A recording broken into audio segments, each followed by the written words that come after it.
Don't forget to like, subscribe, and hit the bell to join the shadows. Stay brave if you dare.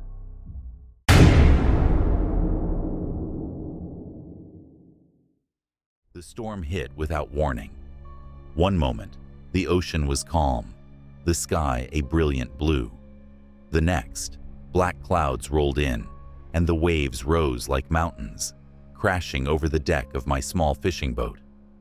I fought to keep control, but the wind was too strong, tearing the wheel from my hands. The boat capsized, and I was thrown into the freezing water. I clung to a piece of debris, shivering as the storm raged around me. Hours passed, or maybe days. I couldn't tell.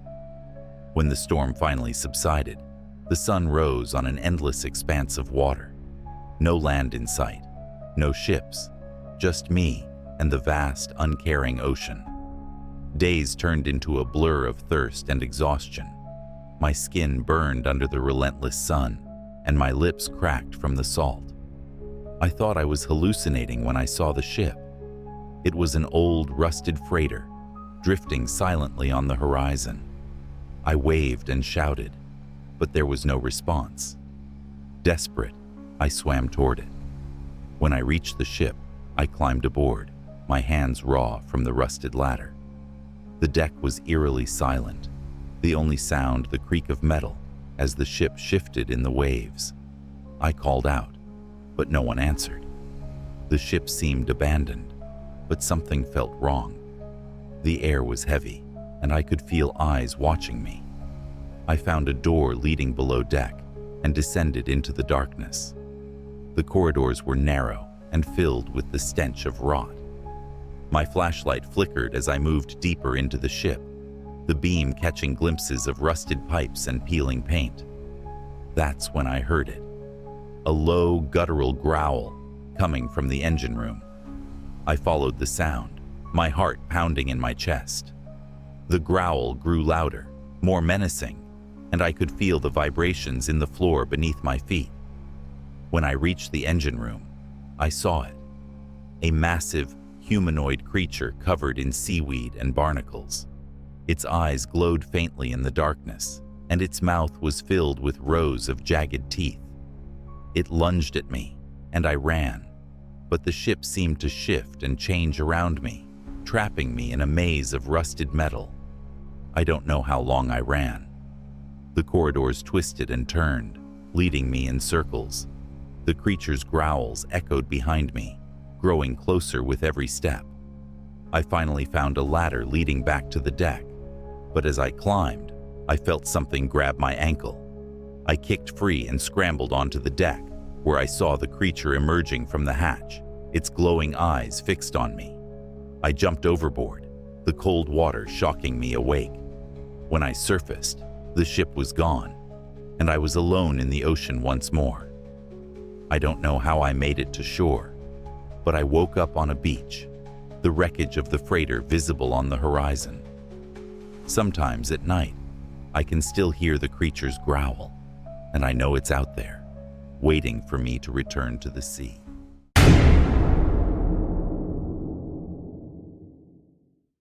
The house had always felt a little off, even when my family was still here. But now, with everyone gone for the weekend, the silence was unbearable. The creaks and groans of the old wooden structure seemed louder, more deliberate, as if the house itself was alive and watching me. It started on the first night. I was in the kitchen, making dinner, when I heard a faint tapping on the window. I turned, expecting to see a tree branch, but the glass was clear. The tapping came again, this time from the living room. I walked in, my heart pounding, but there was nothing there. Just the empty couch and the flickering light of the TV, which I hadn't even turned on.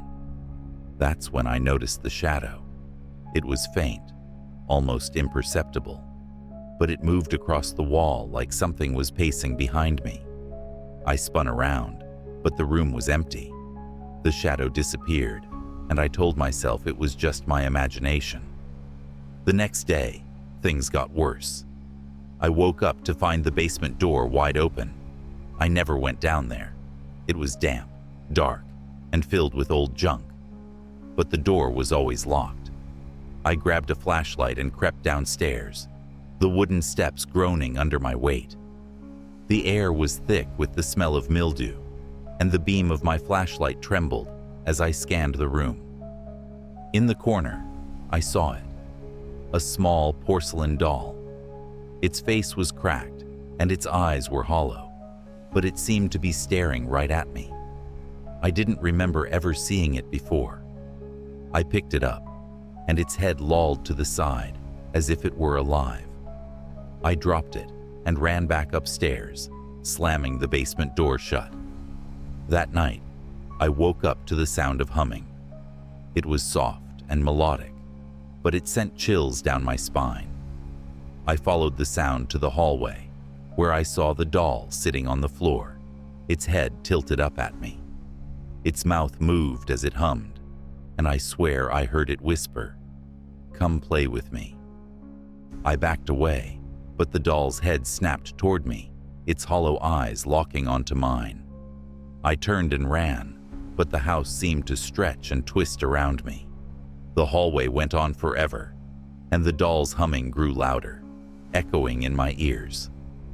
I finally reached my room and slammed the door shut, but when I turned around, the doll was sitting on my bed, its cracked smile wider than before. I don't know how I made it through the night. When the sun rose, the doll was gone, but I could still hear its humming, faint and distant, like it was waiting for me to let my guard down. I haven't slept since.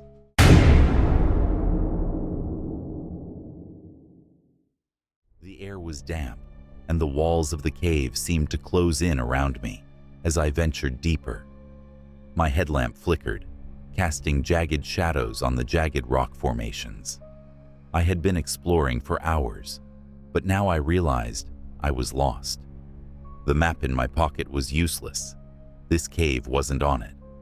I heard it first as a faint scraping sound, like claws on stone.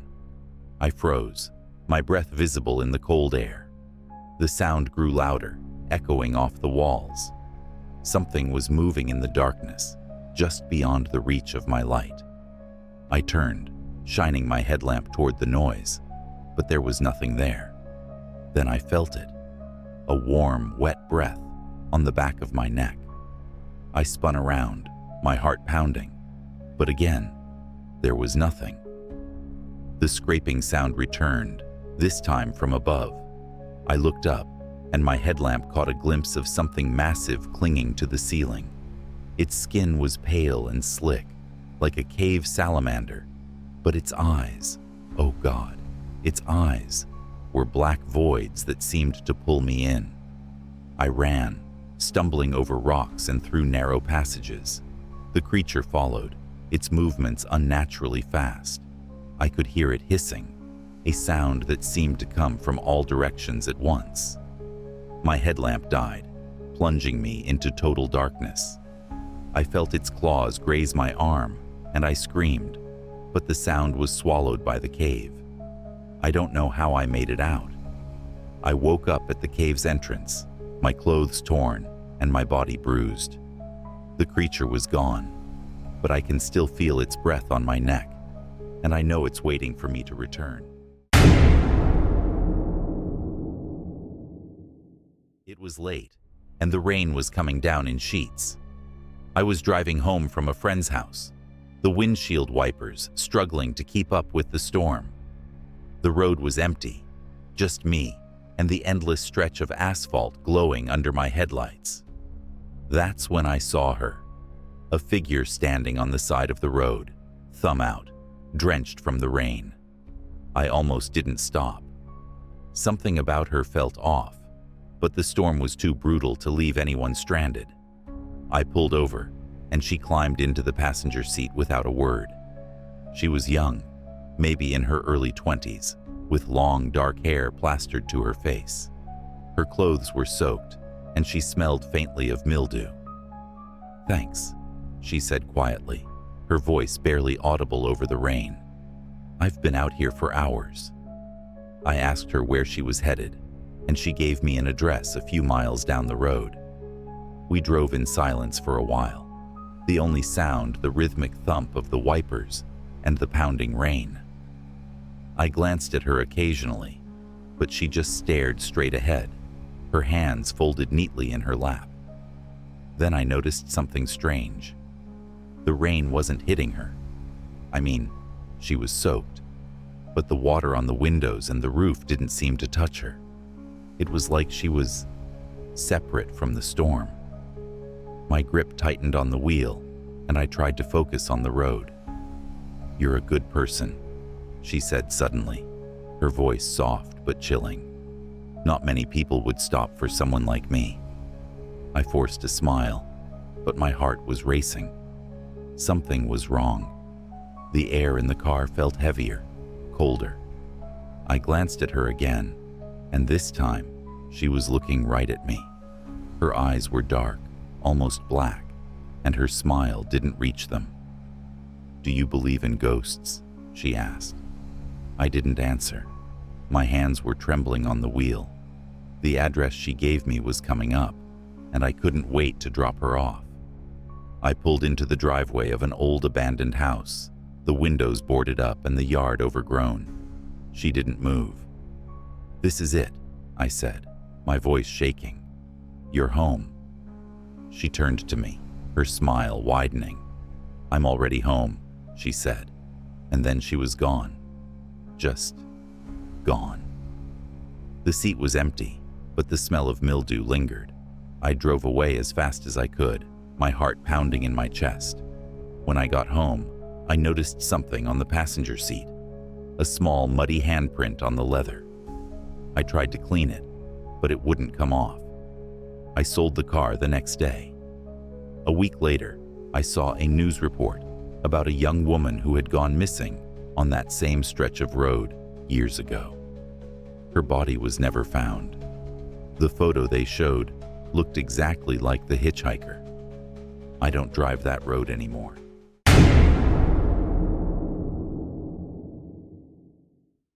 It was a cold winter night, and I was waiting for the last bus home. The station was empty, except for me and one other person, a man in a long, dark coat. He stood at the far end of the platform, his face hidden under the brim of his hat. I tried not to stare, but something about him made my skin crawl. When the bus arrived, I got on and took a seat near the front. To my dismay, the man in the coat followed. He sat directly behind me, and I could feel his eyes on the back of my neck. The bus was empty, so why sit there? I got off a stop early, hoping to lose him. As I walked down the dimly lit street, I heard footsteps behind me. I glanced over my shoulder and saw the man in the coat, following at a distance. I quickened my pace, but so did he. I turned a corner and ducked into an alley, pressing myself against the wall. The footsteps grew louder, and then they stopped. I peeked out and saw him standing at the entrance of the alley, his face still hidden. He tilted his head, as if listening, and then he stepped inside. I ran, my heart pounding, and didn't stop until I reached my apartment. When I looked out the window, he was standing across the street, staring up at me.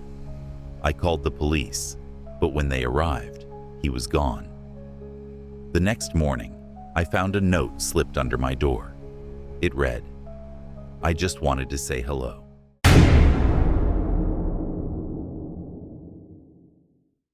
I had always loved hiking alone. The solitude, the crisp air, the sound of leaves crunching underfoot. It was my escape from the chaos of everyday life. But that day, the woods felt different. The usual birdsong was absent, and the air was unnaturally still, as if the forest itself was holding its breath. I brushed it off as my imagination and pressed on, following the trail deeper into the trees. As the sun began to set, I realized I hadn't seen a trail marker in over an hour. The path once clear, now seemed to vanish into the underbrush. I pulled out my map, but the landmarks didn't match. My heart began to race as I tried to retrace my steps, but every turn led me further into the unknown. The trees seemed to close in around me, their gnarled branches like skeletal fingers reaching out. That's when I heard it, a low, guttural growl coming from somewhere in the shadows. I froze, my breath catching in my throat. The growl came again, closer this time, and I could feel the vibrations in the ground beneath my feet. I turned slowly, scanning the trees, but saw nothing. The forest was eerily silent, as if even the insects had fled. I started walking faster, my boots crunching on the dry leaves. The growl followed, keeping pace with me. I broke into a run, my backpack bouncing against my shoulders, but the sound only grew louder, more menacing. Branches snapped behind me, and I could hear something large crashing through the underbrush. I didn't look back. I just ran, my heart pounding in my chest. I tripped over a root and fell hard, scraping my hands and knees. As I scrambled to my feet, I saw it. A massive wolf, its fur matted and its eyes glowing like embers in the fading light. It was unlike any wolf I'd ever seen, its size unnatural, its presence suffocating. It lunged at me, and I rolled to the side, barely avoiding its snapping jaws. I could smell its breath, hot and rancid, as it circled me, its growl reverberating in my bones. I grabbed a fallen branch and swung it wildly, but the wolf dodged with terrifying agility. It lunged again, and this time its claws raked across my arm, sending searing pain through my body. I screamed, but the sound was swallowed by the forest. The wolf pinned me to the ground, its weight crushing me, its teeth inches from my face. I closed my eyes, waiting for the end. But the attack never came. When I opened my eyes, the wolf was gone. The forest was silent once more, the only sound my ragged breathing. I stumbled to my feet, clutching my bleeding arm, and ran until I found the trail. I don't know how I made it out, but I did. I haven't gone back to those woods, but sometimes, at night, I hear a low growl outside my window, and I know it's still out there, waiting for me.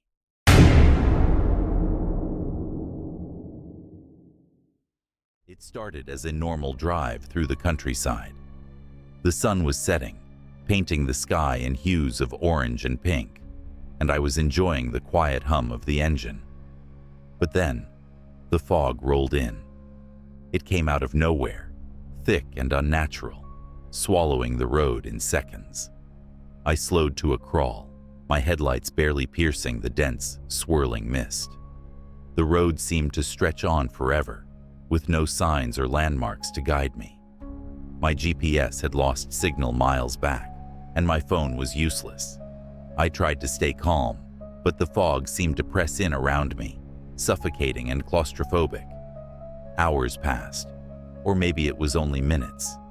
Time felt distorted in that endless gray void. Just when I thought I couldn't take it anymore, I saw a light in the distance. Relief washed over me as I followed it, hoping it was a gas station or a house. Instead, I found myself in a small, deserted town. The buildings were old and crumbling, their windows dark and lifeless. The streets were empty, the only sound the faint creak of a rusted sign swinging in the wind.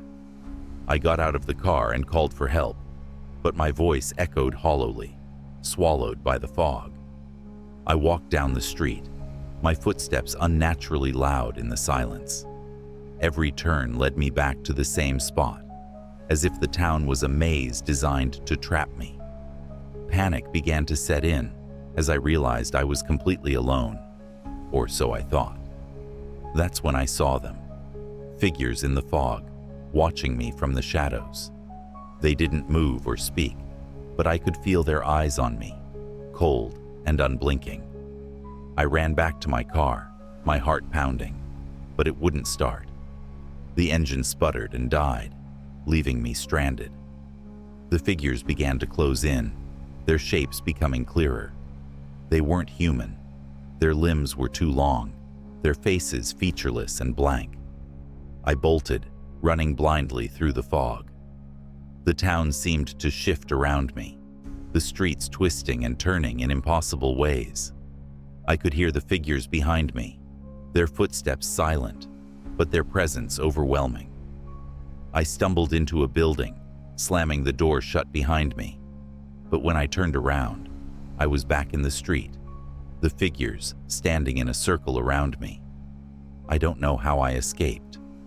I woke up on the side of the road, my car parked neatly behind me. The fog was gone, and the sun was shining. But I still dream about that town, and the figures in the fog, waiting for me to return.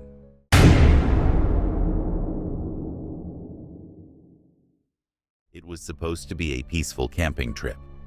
The mountains were my sanctuary, a place to escape the noise of the city and reconnect with nature. The first night was perfect. Clear skies, a crackling fire, and the soothing sounds of the forest. But as I sat by the fire, I noticed something strange in the sky. At first I thought it was a star, but it was too bright, too close. It moved in erratic patterns, darting back and forth in ways that defied physics. I stood up, mesmerized, as the light grew closer. It hovered above the trees, pulsating with an otherworldly glow. I felt a strange pull, as if it was calling to me, and I couldn't look away. Suddenly, the light flashed, and I was blinded.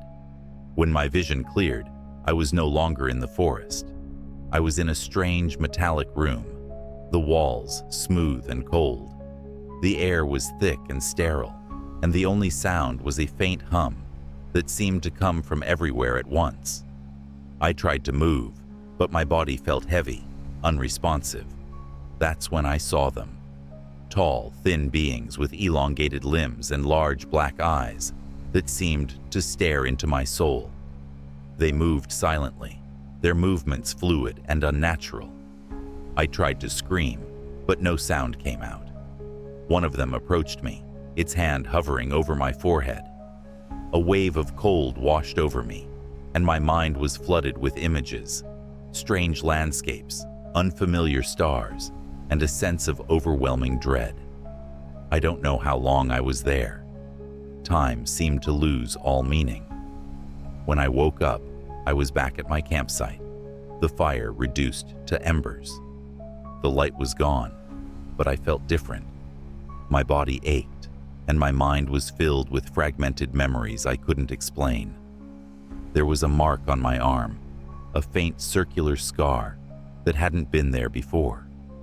I never told anyone what happened, but sometimes, at night, I see that light outside my window, and I know they're coming back for me.